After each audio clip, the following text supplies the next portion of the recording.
bonjour et bienvenue dans l'émission Bonjour chez vous. Aujourd'hui, c'est le jour, c'est le temps de prendre des bonnes habitudes.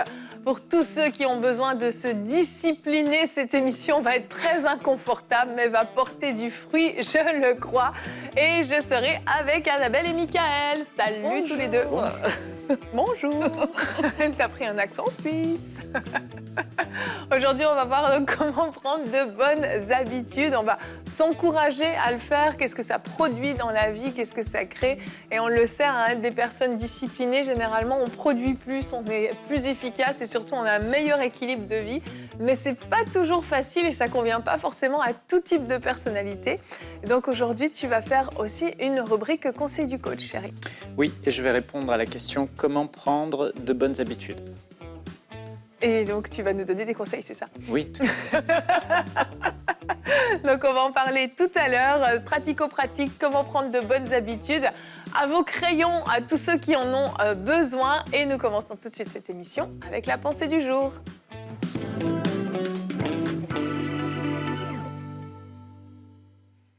Alors pour ceux qui suivent régulièrement Bonjour chez vous, vous savez que j'utilise souvent ce verset lorsque nous parlons d'habitude, lorsque nous parlons de croissance et de processus dans Acte 5 au verset 42. Et chaque jour, dans le temple et dans les maisons, il ne cessait d'enseigner et d'annoncer la bonne nouvelle de Jésus-Christ. Et en fait, ça me marque à chaque fois dans ce verset. Et chaque jour, il faisait la même chose. Et c'est comme ça, entre autres, que l'église primitive était cette église si extraordinaire, cette église qui est un modèle pour nous, c'est en faisant chaque jour la même chose. Cette église, ces croyants avaient de bonnes habitudes. Et vous savez, c'est quoi la différence entre une personne qui réussit et une personne qui ne réussit pas? Eh bien, ce sont souvent ces petites habitudes qui vont faire la différence. Et j'écoutais dernièrement un podcast et la personne disait que en fait une personne qui réussit est une personne qui va faire régulièrement la même chose alors que les autres vont faire ces choses-là occasionnellement. Et c'est cette constance qui fait toute la différence. Le fait de faire une chose de façon répétitive, le fait de lire votre Bible chaque jour va créer en nous, va créer en vous une soif, va commencer à faire que la parole va être de plus en plus active, de plus en plus vivante. On va la comprendre de mieux en mieux plutôt que de la lire une fois par mois. On se sent mal et puis d'un seul coup, on va lire 10 chapitres d'un seul coup et après, encore pendant tout un mois, on ne va rien lire. Et le fait d'avoir cette constance, c'est ce qui va faire la différence dans votre croissance spirituelle. Et bien souvent, on a les yeux fixés sur l'objectif, on a les yeux fixés sur le résultat, mais on n'arrivera pas au résultat si nous n'avons pas de processus, si nous n'avons pas de système. C'est comme vous voulez monter en haut de la Tour Eiffel. Eh bien, pour monter en haut de la Tour Eiffel, il suffit pas juste de se dire « Ok, je vais aller en haut de la Tour Eiffel, je vais devoir monter des marches, prendre l'ascenseur ». Je vais devoir, ou l'escalader si vous voulez, mais en tout cas, il va falloir trouver un moyen pour pouvoir accéder en haut de la Tour Eiffel. Et le haut de la Tour Eiffel représente souvent nos objectifs. Quand on ne s'assoit pas, quand on ne réfléchit pas, mais comment est-ce que je vais pouvoir y arriver? Nos objectifs restent des rêves. Restent des choses inatteignables et puis finalement, quelquefois, des souvenirs et malheureusement des regrets. Et le fait de développer de bonnes habitudes, de pouvoir monter ces marches chaque jour et ne pas voir ces marches comme des obstacles, mais comme un chemin vers le succès, vers les résultats que je crois que Dieu m'a fixé, eh bien c'est ce qui va faire toute la différence, comme ça a fait la différence pour l'église primitive qui chaque jour faisait la même chose. Chaque jour, elle se rassemblait, chaque jour, elle priait, chaque jour, elle était enseignée et cette église était tellement puissante. Merci Annabelle. Et j'entends certains dire « Oui, mais bon, c'est un peu nul de faire tout le temps la même chose. » Pour certaines personnalités, les habitudes, la routine, c'est quelque chose de gnangnan, c'est quelque chose de pénible et c'est quelque chose qui amène une lassitude même. Et moi, personnellement, je suis quelqu'un de très routinière, je fonctionne très bien dans la routine, mais je n'arrive pas à appliquer de bonnes habitudes parce que mon emploi du temps est trop chargé. Donc ça, c'est aussi un autre défi quand on a un emploi du temps qui est toujours tiraillé par toutes sortes de choses extérieures à nous et que finalement, les décisions qu'on a prises, l'emploi du temps qu'on s'est fixé, les habitudes qu'on a voulu s'imposer sont sans arrêt court-circuitées par des éléments extérieurs. C'est difficile. Et en fait, selon justement les personnalités, selon les personnes, les bonnes habitudes, c'est très facile ou c'est très difficile. Mais en réalité, qu'on ait une personnalité qui aime la routine ou pas, les bonnes habitudes sont bonnes, comme leur nom l'indique, et portent du fruit. Il ne faut pas voir ça comme quelque chose de contraignant, un petit peu, oui, ça c'est bon pour les retraités qui ont toujours leur petite routine du matin, etc. Mais en fait, les habitudes, c'est quelque chose qui est automatique, qui ne demande pas une réflexion pour pouvoir le faire. Une habitude, c'est quelque chose, je sais que après avoir fait telle chose, je vais faire telle chose. J'ai pas besoin d'avoir envie de le faire pour le faire. Et c'est ça qui est fort, c'est que quand on parle de choses spirituelles, eh bien parfois on n'a peut-être pas envie d'aller lire notre Bible, on n'a peut-être pas envie d'aller prier, mais quand c'est devenu une habitude, eh bien on ne se pose pas la question est-ce que j'ai envie ou pas, on va simplement le faire parce qu'en fait on est entre guillemets conditionné à le faire et puis on y va et puis on a du plaisir à le faire. Et c'est ça la force de l'habitude. Au début, c'est vrai que faut pas mentir non plus. On se demande est-ce que j'ai envie, est-ce que j'ai pas envie, est-ce que j'ai le temps, est-ce que j'ai pas le temps. Et c'est pour ça qu'on peut rester coincé des années dans ce fossé où on n'arrive pas à faire le pas. Et je veux dire, on est tous de bonne volonté, on a tous envie de faire certaines choses parce qu'on sait que c'est bon pour nous, on a envie de lire notre Bible tous les jours, on a envie de prier tous les jours, on a envie de jeûner régulièrement, on a envie d'avoir des bonnes priorités, on a tous ce désir-là, mais à un moment donné, faut prendre une décision. Et puis, c'est à force de le pratiquer que oui, on va arriver à un moment où on se pose plus la question et puis ça fait partie de de la routine. Mais avant, il faut un minimum s'entraîner. On dit il faut 21 jours. Personnellement, moi, j'ai l'impression que dans ma vie, c'est plus que 21 jours. Parce que j'ai déjà fait des choses 21 jours et franchement, 25, c'était pas acquis. Et ni 30. Tu les as fait tous les jours ? Oui, il y a des trucs, mais peut-être pas assez longtemps, je sais pas, mais en tout cas. Certains disent que c'est 2 mois. Ouais, mais c'est parce que aussi c'est facile de s'arrêter. Et faut, en tout cas, c'est quand même, ça demande de maîtriser une certaine maîtrise de soi. Oui. Et puis, une des choses, c'est que ça demande de crucifier sa chair la plupart du temps. Et que contrairement à ce qu'on peut penser, comme tu disais, Evelyne, c'est qu'on voit beaucoup le côté contraignant des habitudes, mais les bonnes habitudes amènent beaucoup de liberté finalement dans une vie parce que on a fait les choses qui étaient importantes et on sait qu'on les a fait et au fur et à mesure du temps, des mois, quelquefois des années, on en voit le fruit et c'est ce qui permet de libérer de la place aussi pour autre chose. Mais il faut commencer quelque part. C'est vrai. Quelqu'un a dit que c'est insensé de croire qu'en faisant la même chose, en continuant à faire ce qu'on fait, on obtiendra des résultats différents de ce qu'on a obtenu dans le passé. Et souvent, pour revenir à ce qu'Annabelle disait tout à l'heure, c'est vrai qu'on a tendance à croire que si on fait toujours la même chose, on pourra avoir des résultats différents. Un peu comme la chance quand tu joues au loto, voilà. Mais la chance, en fait, ceux qui gagnent au loto, c'est très très rare. Bon, moi je joue pas au loto, la Bible dit de pas jouer au jeu de hasard, mais il y en a, je les vois tout le temps jouer au loto et ils gagnent jamais le gros prix en fait, et pourtant ils pensent. Et c'est un peu pareil avec les habitudes. Si ce qu'on fait régulièrement, ce sont des mauvaises habitudes qui ne produisent rien, c'est insensé de croire qu'à un moment donné, les choses vont changer. Elles changeront si on change nos habitudes. C'est vrai. On délaisse les mauvaises pour les remplacer par des nouvelles qui vont produire des résultats différents. Et rien que ça aide déjà à se dire « Ah ok, donc je suis dans une fausse mentalité, une fausse façon de penser. Ça veut dire que ma vie va rester la même si je ne change pas les choses. » Et quand tu réalises ça, là, tu commences à dire « Ok, bon, il faut que je change. » Et ça devient important de changer. Mais souvent, les gens pensent que la chance va sourire ou quelque chose va se passer. Mais Dieu dit, change tes habitudes. Fais les bonnes choses, sois au bon endroit. Et tu verras que la bénédiction t'accompagnera et les choses se produiront. Et les bonnes habitudes, c'est pas non plus quelque chose qui va remplir ta journée 24 heures sur 24. En fait, des gens qui sont très disciplinés, ils ont quelques bonnes habitudes, Oui. mais ils font pas la même chose tous les jours. À chaque minute. Bah oui, à chaque minute. C'est juste qu'il y a des choses, c'est non négociable dans ta vie.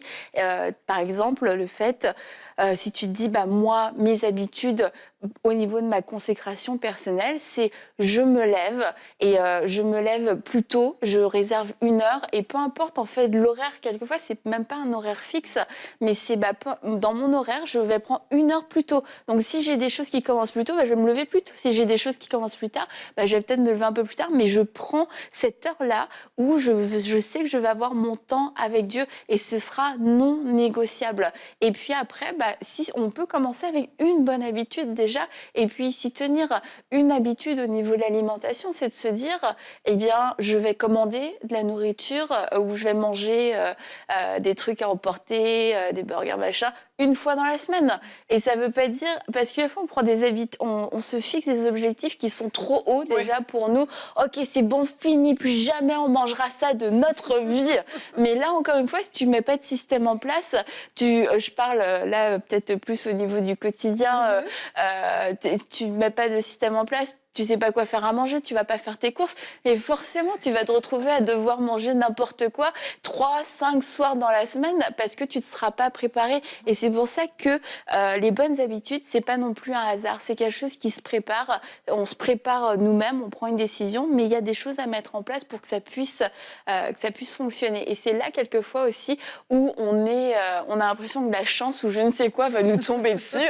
C'est bon, j'ai pris une bonne résolution et puis bah, tout va se mettre en place autour de moi. Mais le fait de prendre la bonne résolution, si je ne mets rien en place, ça n'arrivera jamais non plus. Je me lèverai pas plus tôt si je continue de me coucher hyper tard et qu'à un moment donné, je casse pas mon rythme. C'est ça. Et on oublie souvent, en fait, on voit les contraintes des habitudes, mais on ne voit pas la satisfaction que ça procure. Le fait d'avoir fait les bonnes choses dans ta journée, le fait d'avoir mis les bonnes priorités aux bons endroits, le fait d'avoir été productif, d'avoir accompli. Alors peut-être parce que tu t'es levé 1 heure plus tôt et tu n'as pas l'habitude, tu seras un peu plus fatigué, oui, mais tu auras une satisfaction que le sommeil ne te procure pas. La satisfaction d'avoir accompli quelque chose, d'avoir fait les bonnes choses, d'avoir fait les choses utiles.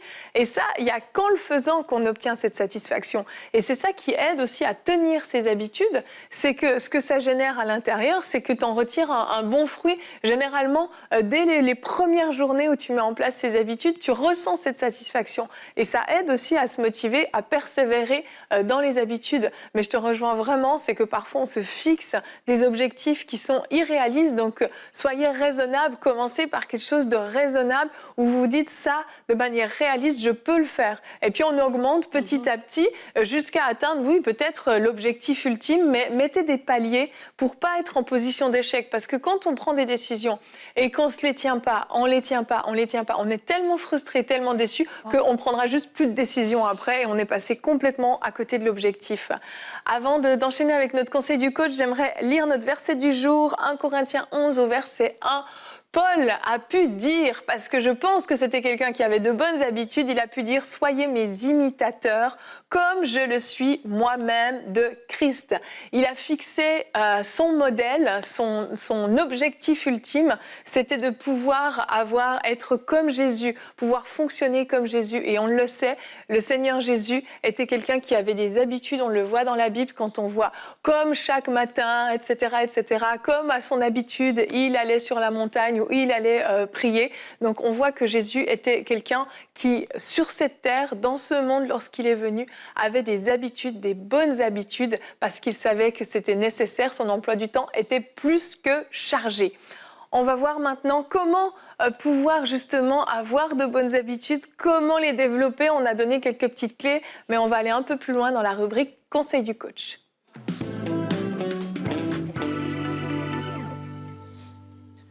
Comment développer de bonnes habitudes, comment prendre de bonnes habitudes, c'est toute une question, toute une grande question. Et Yveline disait tout à l'heure dans la discussion que ça procure une satisfaction que d'avoir de bonnes habitudes parce qu'on a l'impression d'avoir accompli des choses. Et pourquoi on se sent satisfait quand on a des bonnes habitudes? Parce que contrairement aux mauvaises habitudes, les bonnes habitudes, c'est nous qui avons pris la décision de faire ce qui était important. Et si on est satisfait, c'est parce qu'on a fait quelque chose qui était important pour nous, qui comptait pour nous.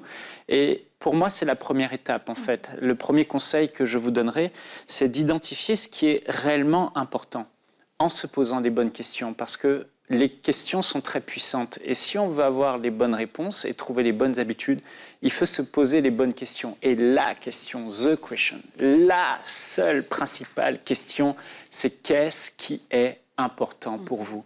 Vous n'imaginez pas, on passe la majorité de notre temps chaque semaine à faire ce qui n'est pas important pour nous. Et si on changeait les choses par de bonnes habitudes pour commencer à faire ce qui est réellement important pour nous, ce qu'on a envie de faire, ce qui compte, ce qui construit le futur de notre vie et qui nous apporte le bonheur et la grâce chaque jour de notre vie. Alors, le premier conseil que je vous donne, c'est d'identifier ce qui est réellement important.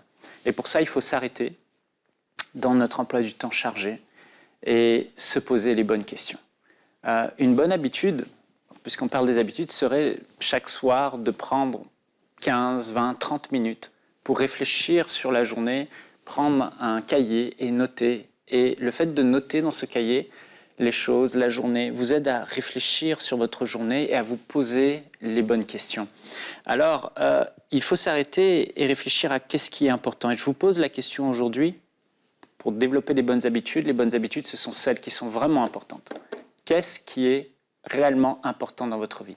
Et si on regarde la pyramide des priorités, on voit que, normalement, pour la plupart des humains normaux, on va dire, qui aiment le Seigneur, la priorité, les enfants de Dieu, ça devrait être Dieu en premier. Deuxièmement, en dessous, notre conjoint. En dessous, nos enfants. En dessous, quatrième position, le ministère. Bon, là, c'est chacun qui voit. Cinquième position, les amis. Peut-être les amis, le ministère, bon. Ensuite, le travail. Et en septième, les loisirs. Mais quand on réalise que la plupart du temps, on passe notre temps dans le ministère, le travail et les loisirs, on réalise que Dieu, on n'a plus de temps pour lui. Le conjoint, on n'a pas assez de temps de qualité avec la personne avec qui on fait notre vie. Nos enfants, le temps passe et on arrive à la fin de leur adolescence, on réalise qu'ils sont partis et on pleure et on se dit « mince, j'ai pas connu mon enfant, je n'ai pas de souvenirs, j'ai pas assez investi de temps ». Et finalement, on a investi notre temps dans des choses qui n'étaient pas si importantes. Donc la question tout commence par là, s'arrêter, faire un bilan, un constat et se dire « bah ouais, ça fait mal de réaliser que notre temps est gaspillé dans des choses qui ne sont pas finalement les plus importantes pour nous. Alors pourquoi Dieu passe au second plan? Pourquoi ma femme passe au second plan? Pourquoi mes enfants passent après le travail, après le ministère, après les loisirs et les distractions? Alors, quand vous faites cet exercice et que vous arrêtez, il faut arriver à produire en nous un électrochoc qui, comme Annabelle l'a dit, nous pousse à avoir vraiment la volonté de changer. Alors, premièrement, posez-vous les bonnes questions pour savoir qu'est-ce qui est vraiment important. Une fois que vous avez identifié ce qui est important, la deuxième étape serait de se fixer des objectifs équilibrés pour chacune de ces priorités, chacun de ces rôles qui sont importants. Par exemple, quels sont mes objectifs avec Dieu? Je veux le connaître davantage, je veux l'aimer davantage, je veux avoir un temps de qualité avec lui avant tout, parce que je suis son enfant et je l'aime. Je veux grandir spirituellement. Ok, quels sont vos objectifs avec Dieu? Quels sont vos objectifs avec votre conjoint? Je voudrais rendre mon conjoint heureux et je voudrais être moi-même heureux en passant plus de temps avec. Donc comment je peux faire? C'est mon objectif, je le fixe. Et après, on va voir ce qu'il faut faire par la suite. Mes enfants, quels sont mes objectifs? J'aimerais que mes enfants aient une enfance heureuse, qu'ils s'amusent. J'aimerais qu'ils soient vraiment bien éduqués pour rentrer après dans la vie active. Et j'aimerais qu'ils soient équipés et compétents. Ok, ce sont des choses importantes. Mais qu'est-ce que je fais faire pour atteindre cet objectif? Le ministère. Voilà, moi, je suis dans le ministère, PDG de MCI TV, c'est aussi mon travail, pasteur d'une église. Quels sont mes objectifs que je veux atteindre?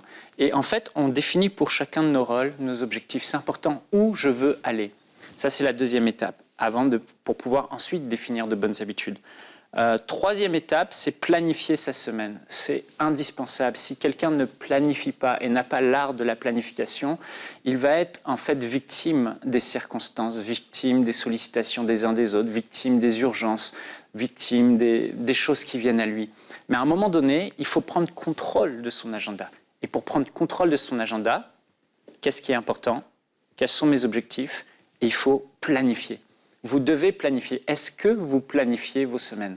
Alors, on devrait consacrer chaque fin de semaine à 30 minutes, à 1 heure. On en a déjà parlé dans Bonjour chez vous avec Mathieu Desroches. Il faudrait prendre un temps pour planifier sa semaine. Voilà, j'ai vu ce qui est important.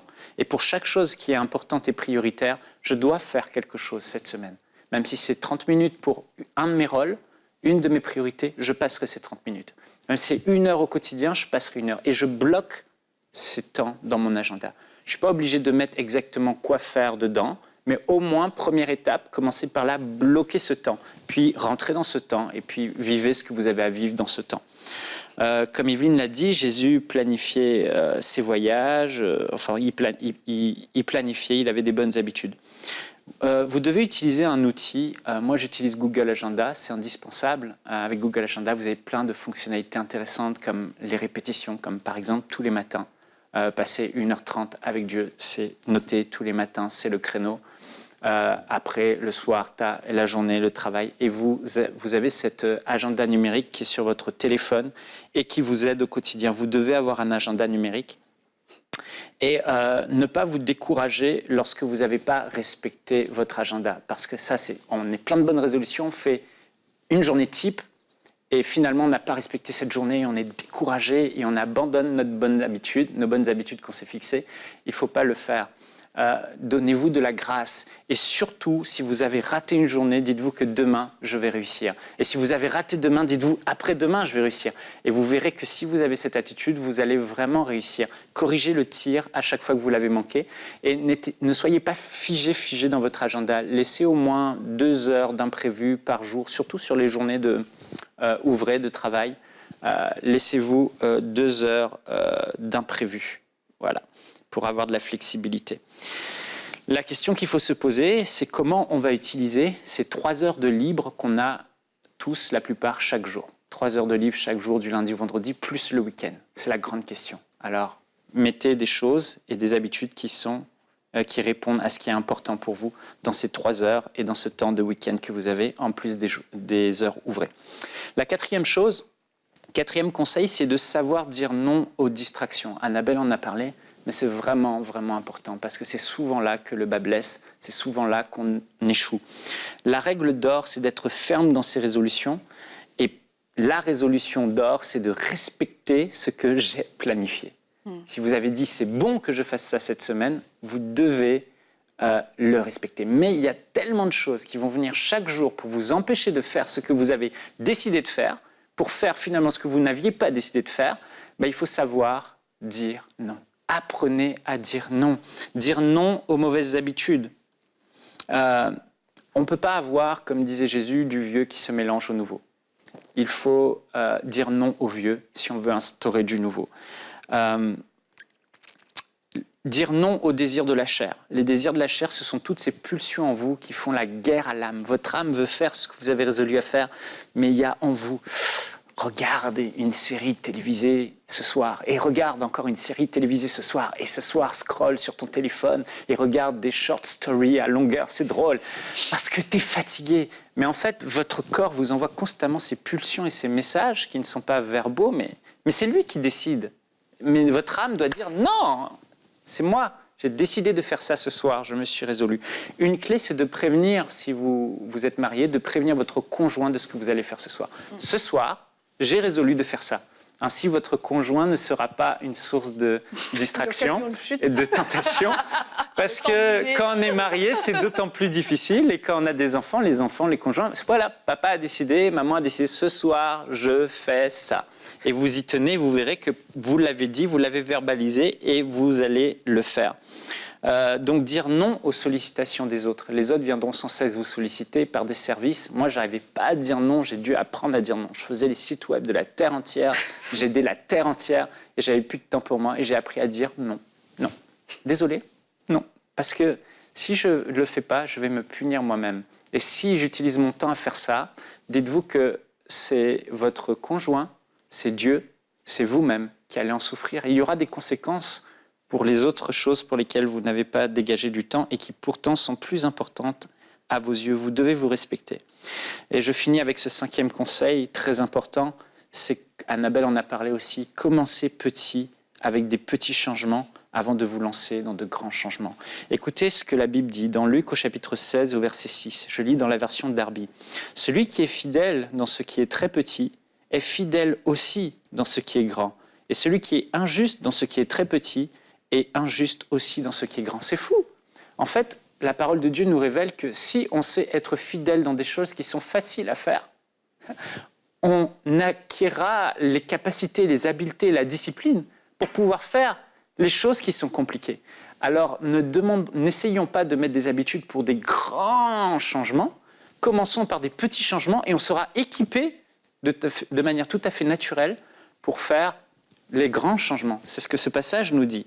Parce que si on sait faire les petites, on saura aussi faire les grandes. Par contre, faire les grandes, c'est très difficile, ça demande beaucoup d'énergie et on n'y arrive pas. Alors, je vous liste quelques petites habitudes faciles à faire que vous pouvez faire et vous allez voir que vous allez avoir ensuite la capacité de faire des grands changements. Se lever tôt, se donner à fond dans ce que tu fais.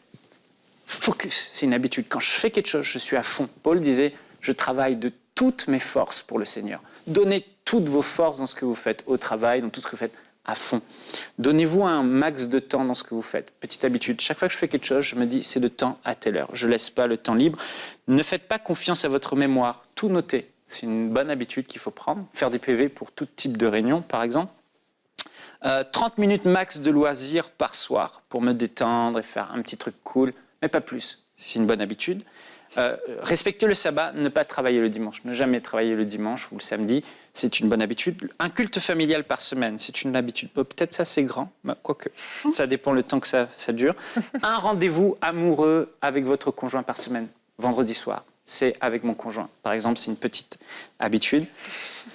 Couper le téléphone au maximum et répondre à mes mails 2 fois par jour seulement, 22h30 au lit, etc., etc. Et après, vous pourrez aller dans des grandes habitudes, des grands changements, comme vous spécialiser dans un domaine et vous former quotidiennement pour atteindre les objectifs de ce domaine. Donc voilà un petit peu quelques conseils. Merci. C'était déjà des grandes habitudes pour certains que tu as cités. Mais j'ai aimé ce que tu as dit. Si vous n'arrivez pas à vous lever tôt, parce que souvent quand même c'est la première grande habitude que les gens veulent prendre, si vous n'avez pas réussi à vous lever tôt un matin, eh ben, vous le ferez le lendemain. De sortir de la culpabilité, parce que des fois on se condamne tellement quand on a échoué qu'on renonce immédiatement, alors que voilà, si on n'a pas réussi une journée, on aura réussi le lendemain et c'est pareil pour les autres choses que tu as apportées.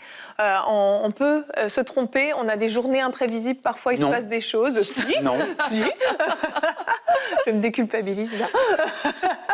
Donc ne soyez pas sous la condamnation, ne soyez pas trop dur avec vous-même, mais au contraire, encouragez-vous et fortifiez-vous et vous allez pouvoir prendre de bonnes habitudes. Merci d'avoir été avec nous. Demain, on se retrouve. Ta vie peut faire un 180 degrés.